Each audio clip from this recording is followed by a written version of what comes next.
আসসালামু আলাইকুম। উপস্থিত আরও একটি ক্লাসে আজকের ক্লাসটা হবে স্থানাঙ্ক জ্যামিতি নিয়ে।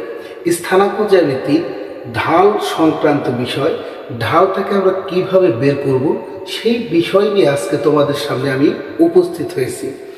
আজকে আমি তোমাদের প্রথমে ঢালটা কিভাবে বের করতে হবে সেই বিষয় নিয়ে একটু আলোচনা করব।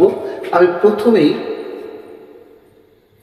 চৌকোণ এঁকে তোমাদের ঢালটা কিভাবে আসে সেই জিনিসটা আগে আসলে দেখাবো। দেখো, আমি নির্দিষ্ট দুইটা বিন্দু নিলাম।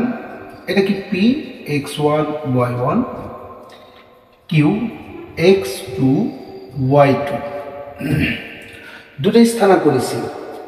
দুটাই স্থানাঙ্কর ভিতরে এখানে দেখো আমি এই দুটাকে কি করলাম, যোগ করলাম। এখানে একটা নির্দিষ্ট কোণ হয়েছে, এটা কি থিটা কোণ, এটা কি থিটা কোণ। এটা দেখো এই থিটা কোণটা হয়েছে কি, আমরা কিন্তু দেখতেই পাচ্ছি যে এটা একটা কি সূক্ষ্ম কোণ। এটা কি কোণ? সূক্ষ্ম কোণ। এখন আমাদের আলোচনার যে মূল বিষয় সেটা হলো কি, ঢাল নির্ণয়। আমি এম সমান যদি ট্যান থিটা লিখি, এম সমান ট্যান থিটা, যখন সূক্ষ্ম কোণ হবে আমরা নিশ্চিত জানবো যে এই ঢালের মানটা আসবে কি ধনাত্মক।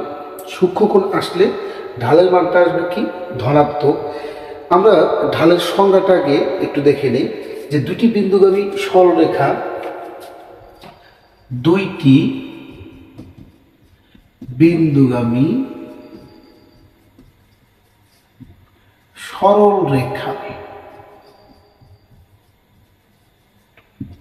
দুটি বিন্দুগামী সরলরেখা এক্স অক্ষে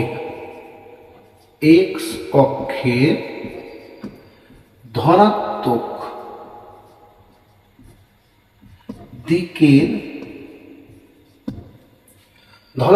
দিকের সাথে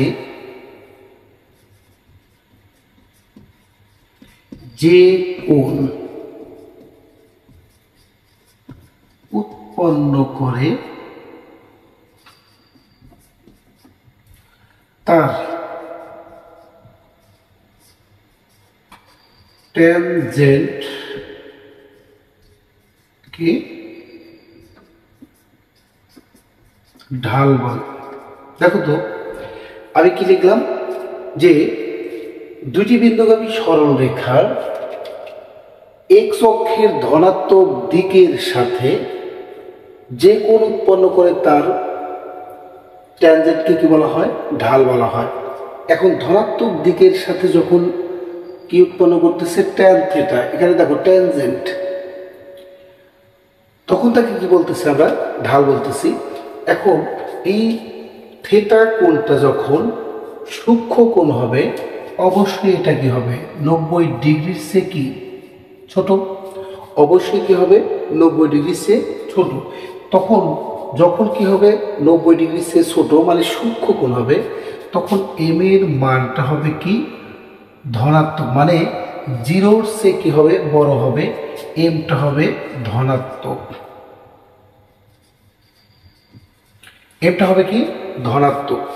এখন তুমি যদি এটাকে স্থূলকোণী আকারে চিন্তা করো, দেখো আমি এখানে একটা নির্দিষ্ট বিন্দু, এখানে একটা কি নির্দিষ্ট বিন্দু দিলাম। এই দুটা বিন্দু যোগ করো। এই দুটা বিন্দু থেকে দেখো এই যে নির্দিষ্ট বিন্দু আছে, এটা কি? এই কোণটা হলো কি থিটা কোণ। এটা অবশ্যই 90 ডিগ্রির চেয়ে বড় কোণ। 90 ডিগ্রির চেয়ে বড় কোণ। তাহলে কি দেখো এমটা হবে কি জিরোর চেয়ে ছোট। এম হবে কি জিরোর চেয়ে ছোট। যখন জিরোর চেয়ে ছোট হবে তখন সেইটাকে আমরা কি বলবো? ঋণাত্মক। এম এর মান কত হবে? এমটা আসবে কি ঋণাত্মক। এমটা আসবে কি ঋণাত্মক। এখন আমরা এই যে স্থানাঙ্ক নিলাম পি এবং কিউ, পি এবং কিউ এর যে স্থানাঙ্ক নেওয়া হয়েছে, যখন স্থানাঙ্ক ব্যবস্থার মাধ্যমে আমরা এর ঢাল নির্ণয় করতে যাব, পটিদ্বয়ের অন্তর ভাগ হলো কি ভুজদ্বয়ের অন্তর। আমরা যখন ঢালটা নির্ণয় করতে যাব, ঢাল নির্ণয় করতে গেলে আমরা দেখব কি এম ইকুয়াল টু পটিদ্বয়ের অন্তর ভাগ হলো কি ভুজদ্বয়ের অন্তর।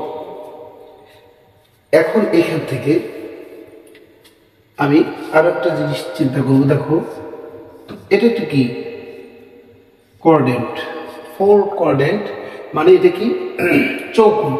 এখান থেকে যদি আমি দুটাই স্থানাঙ্ক নেই, দেখো 1 2 3, 1 2 3, এরপরে 4 5 6, 1 2 3 4 5 6 7 নিলাম।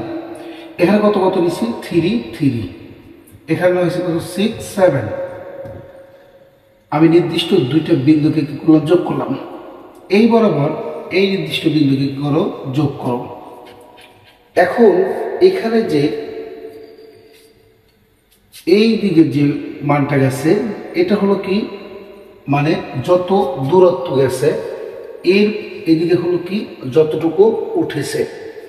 এই মানটা দেখো, মান যদি আমি এখানে বসাই দিই কি আসবে, এখানে আসতেছে হলো দেখো m = y2, y2 বলতে 7,